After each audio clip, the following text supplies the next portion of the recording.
Amados, já fiz a gravação, mas vou refazer porque eu não vou ter tempo amanhã. E é muito importante o assunto de hoje. Eu quero abraçar a todos e rogamos a Deus energias fortalecedoras para que possamos assimilar as falas da abençoada Amélia Rodrigues, que trabalha tanto sem cessar, porque ela fala 2 vezes sobre o suicídio de Jesus. A primeira vez, ela fala de um livro chamado Há Flores do Caminho.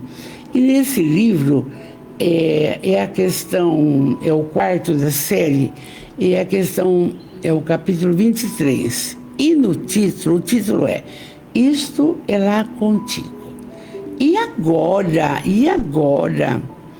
ela faz no Trigo de Deus um texto sobre Judas também, que a gente chama arrependimento tardio. Então, que Jesus abençoe você, abençoe os seus familiares, abençoe tudo que te cerca, para a gente assimilar bem. Oi, Rosilinda. Agora, Rosi, vou fazer essa live. E se vocês não derem para ouvir hoje, vai ouvir amanhã. Porque é muito importante para a nossa vida, tá bom? E eu sempre peço a Jesus que abençoe a todos. Então, ela insiste em falar em Judas, gente, porque o texto traz para a gente mais muitos esclarecimentos para a nossa caminhada hoje, entende? Por isso que eu vi que não ficou nada gravado com outro aparelhinho que eu comprei. Falei, agora estou vendo vocês, tudo bem, nossa família espiritual está aí. Então, nesse livro da Amélia, Trigo de Deus, ela vai falar sobre arrependimento tardio. O que é isso? Isso constitui o seguinte: é um texto de há 2000 anos, né? Um fato que aconteceu há 2000 anos, mas até hoje chama atenção Amélia, para a nossa mudança, para a nossa melhora. A Rose está aqui, a Glaucia aí de Guaratinguetá está aqui, muito bem. Sabe, Glaucia, se eu deixar para amanhã, não posso, porque amanhã eu vou preparar a aula logo cedo, entende? Então eu tenho que aproveitar a noitinha hoje. Vamos lá, texto da Amélia. Arrependimento tardio. Então, ela esclarece logo de início. A construção material, por mais complexa, é possível de ser erguida com facilidade. Tudo que você pensar do ponto de vista material, você acaba conseguindo com boas intenções, com bons propósitos, com boa vontade, coisa e tal. Mas, e é rápido até, a colocação de natureza moral demanda tempo, exige tenacidade, exige um recomeçar, resistir às tentações. Ela logo começa assim. Aí ela fala mais: o aplainar das arestas morais é de muito sacrifício do que você polir um mineral, por exemplo, transformar uma pedra numa coisa preciosa. Porque aprimoramento moral demora séculos. O espírito, nós somos renitentes. Por quê? Livre-arbítrio. Fazemos escolhas desconexas com o necessário para a nossa evolução. E pode imaginar assim, quando mais na mocidade, mais a gente age assim. Não tem tanta preocupação com o moral, mas com o material. Porque é próprio da evolução humana. Você tem que aproveitar a sua energia para o progresso. Mas não pode esquecer esse lado, tá? E eu, como todo mundo fez, estudei feito louca sem parar. Agora, me dedicar à doutrina faz mais de 40 anos, mas porque depois fiz uma longa caminhada de tudo, entende? E já o meu pai não, era um velho carpinteiro, sempre estudou o evangelho. Então, vamos lá. Aí ela diz assim, para aplanar as arestas morais, é muito sacrificial. Por quê? Porque você acerta, cai. Acerta, cai. Está tentando, cai. Agora, se é com o mineral, se é com uma casa, uma reforma, não é rápido? Então, ela fez uma boa comparação. E aí ela fala, por isso mesmo, vocês, pelo amor de Deus, da nossa família espiritual, por isso mesmo, o Espírito é o construtor da sua realidade, devendo entregar-se com empenho, sem descanso. Então, veja bem, fiz uma gravação inteira, não deu certo. Eu estou fazendo o quê? Eu preciso passar isso. Entende? E é assim que a gente cresce. Não é, puxa vida, não deu certo. Não, é assim que a gente cresce. Fazendo, refazendo. Esse lado que é difícil nosso. Nós demoramos. Aí ela fala assim, eu quero que grava. O espírito, a sua alma, é o construtor da sua realidade. E é por isso que você vai trabalhar sem descanso para aprimorá-lo. Qualquer titubeio surge a ameaça à realização. Mas é claro, quando você está caminhando moralmente bem, um fala, escuta, vamos fazer a coisa, vamos beber bastante, vamos fazer chocolate. Aparecem as coisas para mudar o norte que você está tendo, não é? Então, aconteceu isso com Judas Iscariotes. Judas não alcançara a dimensão plena do reino que Jesus viera fundar, gente. Como todos os seus apóstolos. Uns duvidavam que ele era o Messias, uns duvidavam. Então, você percebe, o Judas foi um indivíduo convidado por Jesus. Ele amava Jesus. Jesus amava o Judas, mas ele não confiava totalmente nas falas de Jesus, não? Então ele diz assim, sem exterioridades, seria no coração de Judas a base de tudo, os alicerces do seu caráter. Porque isso é de natureza eterna. E o Judas, infelizmente, não conseguiu. Suas vigas mestras, seus pilares são, ainda hoje, de decisão irrecusável e a segurança quanto à excelência do empreendimento, com referência à colocação moral. Porque tem que ser, pensamento, vontade, postura, exemplificação, é tudo. Mas onde? Não é no templo cristão, é no lar, é no trabalho, é na casa, é com as amizades, é assim. Vamos em frente. Então, Judas, que era judeu, provavelmente ele era de Queriote, elegera-se ele tesoureiro do grupo dos amigos de Jesus. Por quê? Ele era sábio nessa parte. Então, ele que administrava, gente, quando comprava comida, quanto que podia gastar, que lugar que ia pedir, de que lugar aquele lugar tinha, porque era tudo naquela pobreza, naquela petição. Ele administrava o dinheiro, entende? Era ele, esse grupo aí.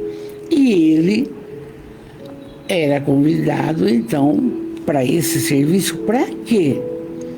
Para a edificação do reino de Deus.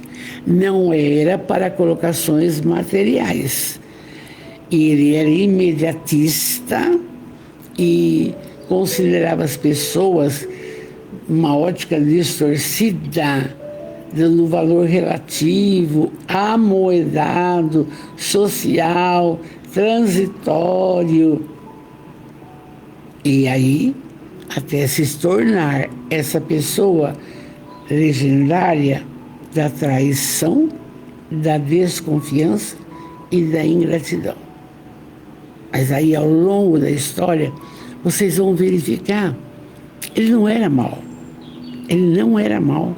Ele tinha uma ideia que Jesus, sendo o Messias, como todos os judeus da época, o Messias deveria ser a criatura que iria libertar o povo de Israel de Roma, daquele, como fala, daquela cobrança de impostos absurda. O cara tinha que pescar, conseguir vender o peixe para pagar imposto. Nem podia para comer, entende? Então era essa a ideia dele. E aí Judas, então, tinha essa ótica. Amava Jesus amava Judas. E ele também amava Jesus do seu modo, conforme as suas possibilidades. Interessante que o amor real que a gente ao longo dos estudos vai vendo pelos discípulos que Jesus tinha era por João, o mais novo, entende? Aquele que era mais submisso, o mais cumpridor, ficou com ele até na hora da crucificação. Os outros subiram, correram, ele não.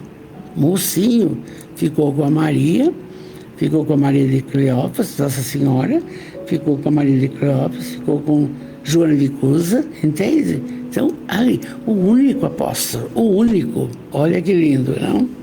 E aí, a Amélia vai falar como que estava Jerusalém depois da crucificação de Jesus. Um horror, veja bem. Toda Jerusalém ainda permanecia numa opressão em decorrência da crucificação de Jesus, do inocente. Pesava sobre a cidade uma psicosfera densa e os receios dominavam os corações. Sabe, todos que se diziam cristãos, com medo da crucificação, com medo das perseguições. Era isso. E naquela época, as crucificações eram normais. Fez tal coisa, crucifica, não morre logo, quebra a perna, morre, acabou. Não tinha tanta, mas um inocente não tinha o quê e do que, entende? Então, eles estavam aflitos, todos. Mas os inimigos de Jesus, aqueles que comungaram para isso, estavam com medo, supersticiosos. Meu Deus, e se agora vier uma hecatombe aqui? E se agora vier uma praga? Porque eles conheciam do poder magnético de Jesus. Curou o paralítico de Cafarnaum, o cego de Jericó, curou. Mas como? Esse cara, olha, era um mito de confusão. Uns com medo, por causa que poderiam ser aprisionados. Outros com medo, porque e se vier? Superstição absoluta, não? E aí, então, amedrontadíssimos, ouviram-no e não o entenderam. Uma passagem. Gente, Passados 2000 anos, quem sou eu para estar falando isso para vocês que eu amo tanto? Ainda nós temos milhares de pessoas, vocês têm no convívio de vocês, que não acreditam em Jesus. Gente, a luz do mundo, o sal da terra, caminho, verdade e vida. Você vê o trabalho da Amélia, que nós estamos no 6º livro, são 11, e outros autores, entende? Falando de Jesus. E a humanidade não tem noção. Vou falar aqui na minha casa. Falo com meu marido, eu passo, coisa. Quando eu começo a querer aprofundar, para com isso. Só quer passe, oração, acredita, obrigado Jesus, mas eu quero contar da vida dele, não quero saber. Entende? Então, ouviram-no e não o entenderam. Porque ele quer a nossa mudança, a nossa transformação moral e espiritual. Porque todos aqui da nossa família já somos vencedores na parte material. Um é professor, outro é isso, outro é aquilo, tem o seu ganha-pão, É isso. Mas e a outra parte? A mais importante? É isso que é. Então, pareciam todos perdidos, sem a voz suave do comando e as mãos seguras de Jesus. Claro, 3 anos que ele caminhou, só bênçãos. Mas não entenderam. Porque ele falou, perdoar, não 7 vezes, mas 70 vezes 7. Ele falou, amar, tanta coisa. E ninguém faz. Muito bem. As notícias também, enganosas, exageradas e deprimentes, viajavam de boca em boca. Aí vem a maldade humana. Entende? Então aconteceu a cura do paralítico de Cafarnaum. Mas isso tinha que acontecer depois, não? De boca em boca. Mas curou 10 leprosos. Mas será que curou? Sabe quando o povo aumenta o pânico, a mentira? De prosa em prosa muda tudo, entende? É isso que aconteceu na época. E foi nesse clima psicológico e social que na manhã de domingo, após a crucificação, acontece que Maria de Nazaré, maravilhosa, não, ela não, Maria de Nazaré, Maria Cleofas, Joana de Cusa, vai até aonde Jesus estava sendo enterrado. E lá não tinha ninguém. E viram um jardineiro. Quando chega, Maria de Magdala, mestre, não me toques, não fui ao Pai. Muito bem. Você vá, diga a todos que eu logo estarei com todos. E aí elas foram, desceram e falaram tudo isso daí. E aí depois Jesus esteve lá, a gente continua. Mas a Amélia volta agora para a história do Judas. Porque aqui já tinha acontecido, Jesus já fora crucificado, aí Judas já havia se suicidado, né? Quando ele viu colocando a coroa de espinho, quando ele viu aquela loucura, e não vai ter jeito, vai matar, ele se perdeu, ele falou, estou perdido. Veio essa coisa, o arrependimento. Não tinha solução. Ele achou que se matando era a solução. Estava livre do problema. Olha que coisa. Olha a infância espiritual da coisa, não? Então, aí a Amélia quer falar dele. Judas vendera-o por 30 moedas de prata, atormentado pelo valor efêmero das coisas. Por Porque o reino preferiu o reino dos metais pelo reino dos céus. Eu não conheço, eu não vi o reino dos céus. Jesus fala nisso, mas eu não vi. Agora o dinheiro eu vejo. Então, ele vendeu. E tendo o dinheiro nas mãos e percebendo que o seu amigo não reagira, Jesus não tomou conhecimento. Porque ele sabia, mas não sabia ao ponto que iria chegar. Deixando-se aprisionar e sendo condenado, retornou aos comparsas do crime e, ante a frieza deles, desabafou. Quando Judas viu, eu dei um beijo nele, os romanos levaram, passa por Pilatos, passa por aqui, vai para o julgamento, Barrabás ou ele, solta Barrabás. Estou perdido. Pegou as moedas e foi para o templo, Anás e Caifás.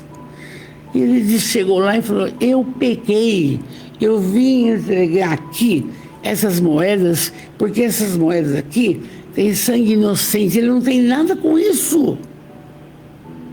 Aí os caras riram, zombaram dele, viu, com muita indiferença, aquele poderio sacerdotal da época, disse, o que nos importa?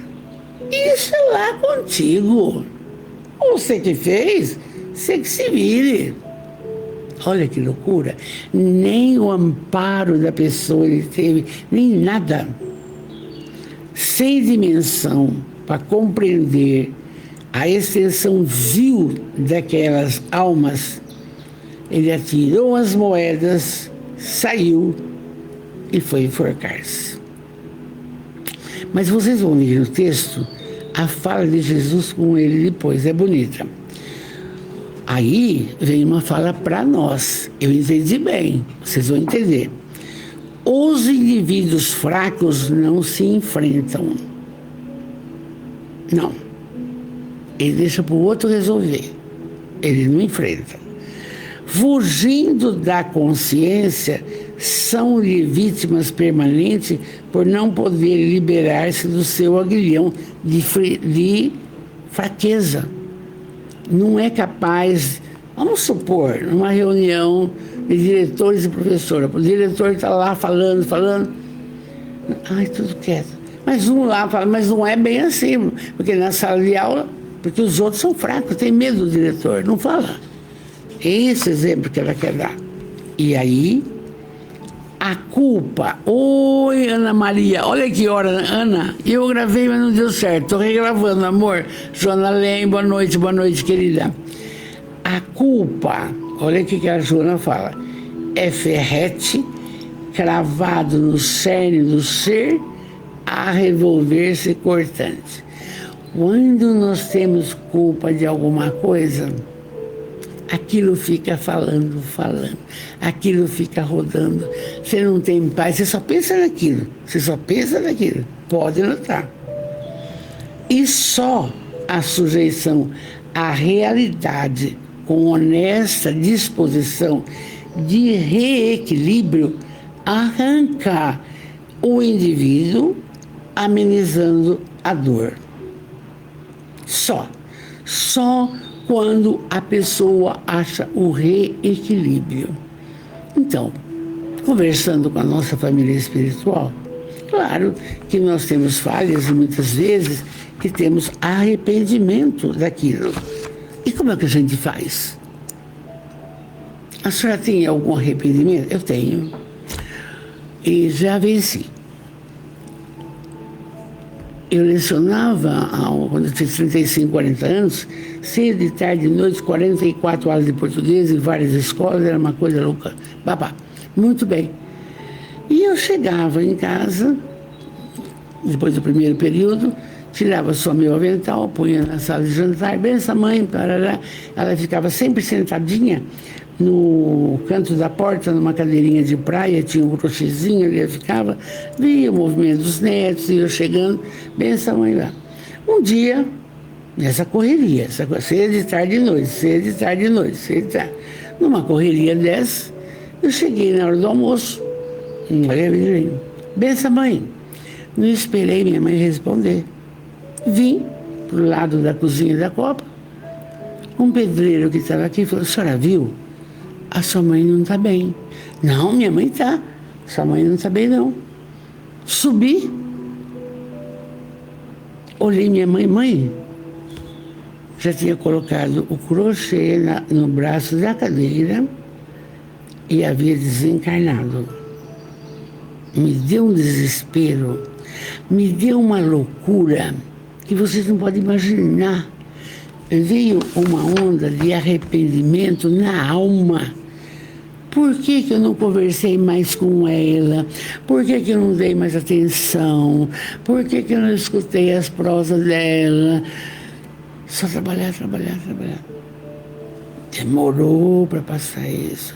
Mas eu pedi milhões de perdão para ela. Porque são momentos únicos da nossa vida. Gente, mãe, pai, filho, né? Prioridade, família. Dá atenção, conversa. Bença a mãe para dormir, bença, bom dia. Esse negócio. Então, demorou para o reequilíbrio meu. Adiantava trabalhar feito uma louca, fanfarra, desfile, pererê, e aula. E minha mãe morreu sem conversar comigo. Não dava atenção que eu devia ter dado. Eu tinha que estar com drama de culpa, arrependida, eu tinha. E como que eu vou sair disso? Como que eu vou amenizar essa dor? Repensando tudo, pedindo perdão 1000 vezes, orando por ela. E pronto, acabou. Até eu serenar meu coração. Tá? E é por isso, hoje, marido com 90 anos, não posso ir no centro domingo de manhã, porque não tem companhia para ficar com ele, não posso. É ele primeiro, é a família em primeiro lugar. Ah, é a família em primeiro lugar. Vamos fazendo o que dá. Então aqui fica um exemplo, sim. E nós temos sempre alguma coisa, sabe, que fica beliscando e temos que banir. Vamos embora. Fugir do problema é fácil, porém, de que se foge, mas de quem e para onde? Que adiantou o coitado do Judas sair correndo, botar a corda e vai? Que adiantou? Não tem para onde ir, não tem solução, a vida continua. Tem? Aí a Amélia diz: aonde quer que você vá, vai-se consigo mesmo. E Judas, arrependido, atazanado, tem mais isso, por forças espirituais inferiores que o arrastaram ao crime por afinidade de dinheiro, fugiu para o abismo do suicídio. Outra coisa importante para a nossa família espiritual. Veja bem, olha aqui, o assédio das sombras. Nós estamos estudando sexta-feira.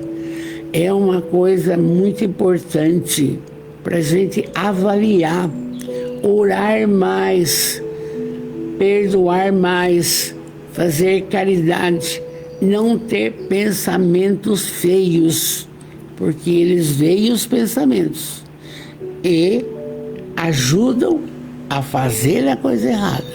Não tenha dúvida, está aqui, ó. Aonde quer que se vá, vai consigo mesmo.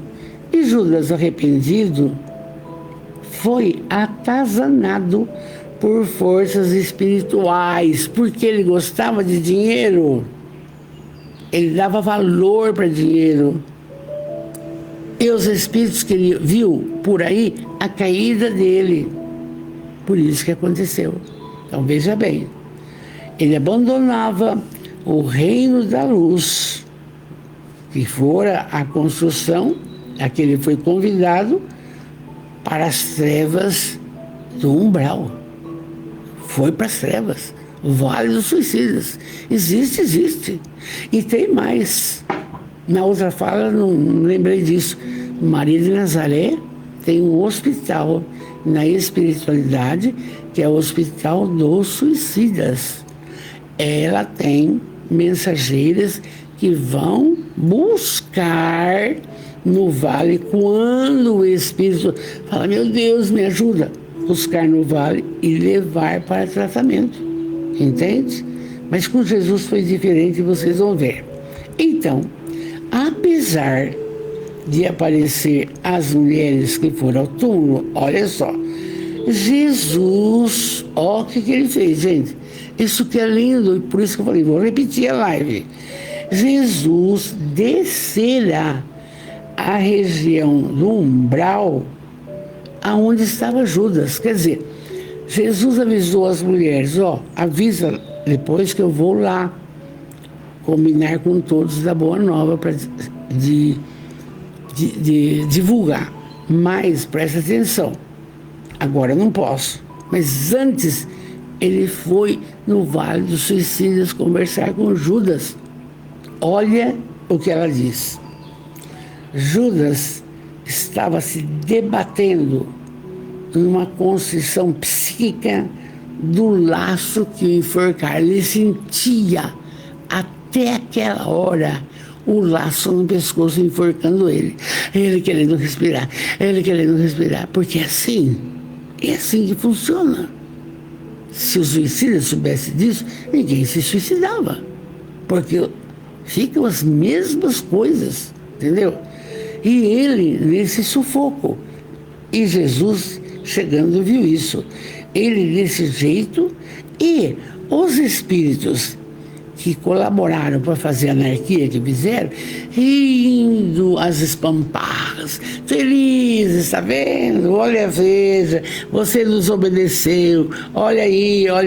Então estava confuso, estava difícil. E era uma zombaria, um símbolo de tristeza absoluta.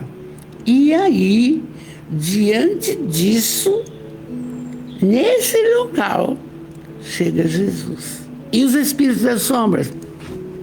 Some tudo. Até me arrepio. Não? Iluminadíssimo. Magnetismo fantástico. Aí Jesus conversa com Judas. Olha que lindo, hein? Judas, volte a si. Sou eu. Você não está mais enforcado. Já passou. Você está bem. Judas abriu o olho. Mestre, o senhor aqui? O senhor me acudindo, mestre? Aí Jesus diz, para nós, hein? Confia e espera. Ainda há tempo. Nenhuma das minhas ovelhas se perderá. Olha que homem, gente. Ele conversando com Judas. Judas, perdoa-te o que você fez. Porque não é pedir perdão para Jesus, é o Judas se auto-perdoar do ato que ele fez, a fim de que possas libertar-te da culpa e recuperar-se. Não tem ninguém que pode nos perdoar, porque a criatura tem que primeiro se perdoar. É a fala de Jesus. Olha que lindo. Ninguém fala isso, entende? A pessoa tem que primeiro se perdoar do que ela fez com ela, para depois se libertar e poder caminhar. Oi, Aparecida Cardoso, boa noite, linda, boa noite. Entende? E aí, Jesus ainda fala, acende a candeia da esperança e a sombra vai embora. Outra vez, fala positiva. E aí ele fala, recorda o amor, Judas, de modo que amando, a paz vai estar no seu coração. Ame mais, Judas. Nunca, olha o que ele fala para Judas, nunca te deixarei, nem te condenarei. Olha que lindo. Perdoou totalmente Judas. Eu tinha que passar por aquilo. Estava na lei. Isaías falou isso 900 anos antes. E aí Jesus continua. Hoje, Judas, começa uma época nova. E amanhã é o dia da vitória. O que quer dizer isso? Você vai ficar bem, vai se preparar, vai reencarnar, vai reencarnar, vai reencarnar e uma hora sana tudo. Entende? Hoje começa a época nova e amanhã é o dia da vitória. Repousa um pouco agora, pois os milênios que te aguardam são muitos, mas eu estarei esperando por ti. Esperança. E aí, com essa fala, Judas silenciou, ficou reconfortado, adormeceu, os espíritos sumiram e aí ele se preparou para outras reencarnações. E aqui não fala, mas estou lembrando, vou falar. Ele teve várias reencarnações. A mais importante, a qual ele se redimiu desse ato para com ele, foi quando ele reencarnou como Joana d'Arc, século XV, se eu não me engano, quando nasceu com uma donzela linda chamada Donzela de Dom Remy, na França. A França estava sendo uma colônia escravizada pelos ingleses. E aí ela, Joana d'Arc, tinha ideias de libertação. Era guerreira, 19 anos. Era uma pessoa que tinha essa capacidade. E aí ela pegou nas armas, lutou, aconteceu, e ela colocou o Carlos V no trono. Só que sempre tem os traidores, o qual aconteceu. Um bispo disse para o rei, ela é uma feiticeira, porque ela conversa com vozes, tem um negócio que não existe. E esse rei, sem experiência nenhuma, de nada de espiritualidade, nada disso, nem questionou, mandou prender. Morre na fogueira, porque é feiticeira, fogueira. E foi com esse ato que ela se redimiu do processo de Judas. Porque, é claro, a cada um segundo suas obras.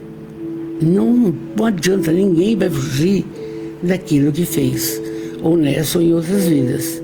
Mas, graças a Deus, vocês, a nossa família espiritual... Oi, Cleuzinha, boa noite, meu amor, boa noite. Olha que hora, Cleuzinha. Vanessa Prado, boa noite, querida, boa noite. Vocês estão entendendo que pela reencarnação de hoje, veja bem, nós estamos bem, vocês estão maravilhosamente bem. Com esse conhecimento, com essa aprendizagem, praticando a caridade, amando a família, está tudo certo. Isso que é o importante, entende? Então, Judas sossegou. E aí, a Amélia volta lá. Judas ficou desesperado quando estava ainda na matéria, e antes de acontecer isso, ele foi correndo lá no templo e falou, escuta, eu vim devolver o dinheiro, eu não quero, esse dinheiro tem sangue. E, vocês falaram uma coisa e fizeram outra com Jesus, não pode.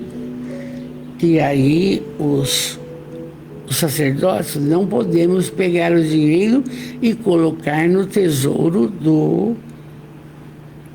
lá do templo. Vamos usar esse dinheiro para comprar um campo que existe até hoje. É chamado Campo de Sangue. Existe. E é um cemitério para forasteiros. Estava tudo dentro da profecia. Mas aí, o importante da fala de hoje é esta.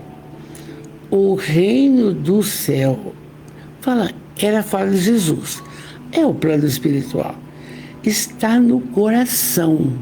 Não tem um lugar adequado, gente. Não tem um céu, um inferno, um purgatório, não sei o quê, não sei o quê. Não tem. Entende? Até conversando não sei com quem, mas Jesus vai voltar. Já voltou. Coitado, quando ele viu que estava tudo difícil, em 1850 e pouco, veio aí o Espiritismo Consolador, que esclarece tudo, já voltou, porque é ele, o Espírito de verdade. Quem que é o Espírito de verdade? É ele que coordenou todo o trabalho. Esse trabalho explicativo, esclarecedor, fortalecedor, é importante isso. Então, o reino dos céus está no coração. E deverá ser exteriorizado de que jeito? Através do amor, da paz, das bênçãos, da humildade, da fé, da caridade. Quanta coisa por se fazer. Mas vocês percebem que a humanidade está ausente de Jesus. Ausente de Jesus. Eles não sabem nada e não procuram saber. Isso que nós estamos vendo é de há 2000 anos, com Amélia Rodrigues, que era uma católica fervorosa da Bahia e que estudou com Joana de Ângeles na espiritualidade. E vai aonde? Olha, vai aonde? No Novo Testamento. Não tem erro. Não tem mentira, não tem falcatrua, não tem nada. São colocações maravilhosas nesse aspecto. Aí ele diz assim: frágil a criatura humana que se empenha em distendê-lo, sofre aguerridas perseguições e tentações. Claro, as pessoas que tentam passar disso que estamos falando são muitas vezes perseguidas por outros. Veja, na Nicarágua, destruindo igrejas, jogando santo no chão, está tudo errado. Está tudo errado. Cada um no seu quadrado. E aí fala aqui, nós temos que trabalhar e vencer as tentações.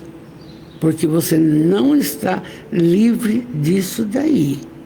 Ninguém. Entende? As sombras trabalham sem cessar e nós temos que estar ancorados no amor, no bem, na paz, na prece, caridade, etc. Oi, Neise, linda de São Paulo. Estamos acordados ainda, Neise. Muitas vezes, para as pessoas, são oferecidas moedas de prata e ouro, poder e prazer, quando se lhes são constatada o desvalor. Isso tudo passa. Tudo passa. Isso tudo vai passar. E aí, então, aqueles que nos ridicularizaram com isso, certamente vão falar assim, não tem... mas você fez isso comigo. Isso é lá contigo. O que os sacerdotes falaram para Judas. Vocês me traíram, você... Não, isso é lá contigo, eu não tenho nada com isso. Então, amados, encerramos a nossa noite de hoje com muito amor, com muita fé, muita esperança. E que essa prosa valha para isso. Se a gente tem algum problema que possa estar provocando, assim, um arrependimento, um nó por aqui, pode parar. Reequilibra e fica bem. Vamos orar? Vamos orar.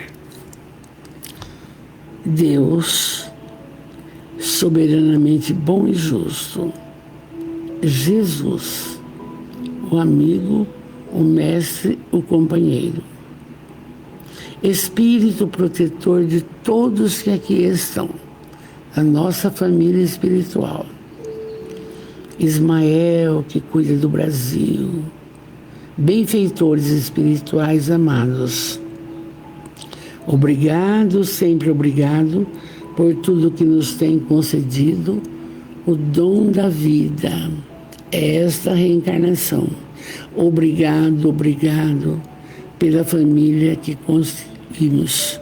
Obrigado pelo lar. Obrigado pelo trabalho.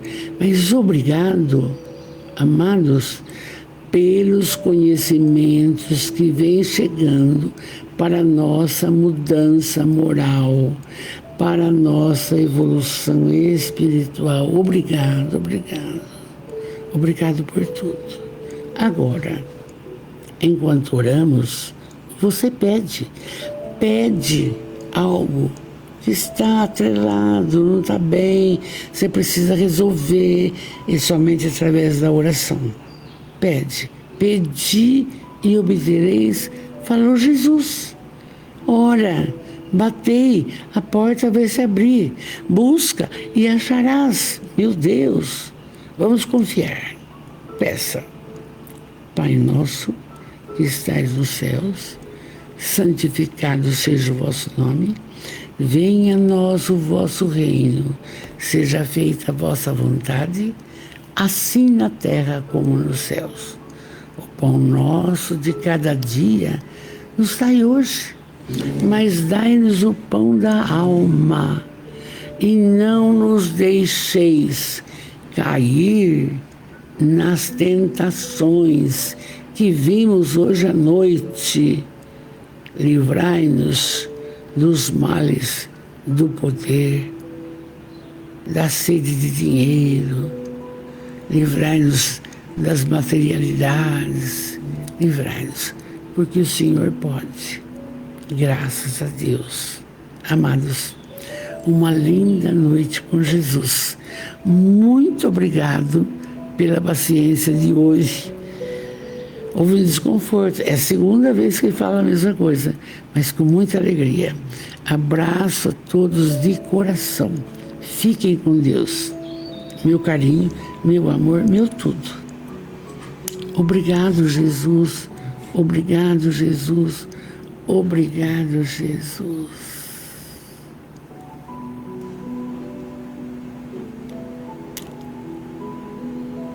Fiquem com Deus.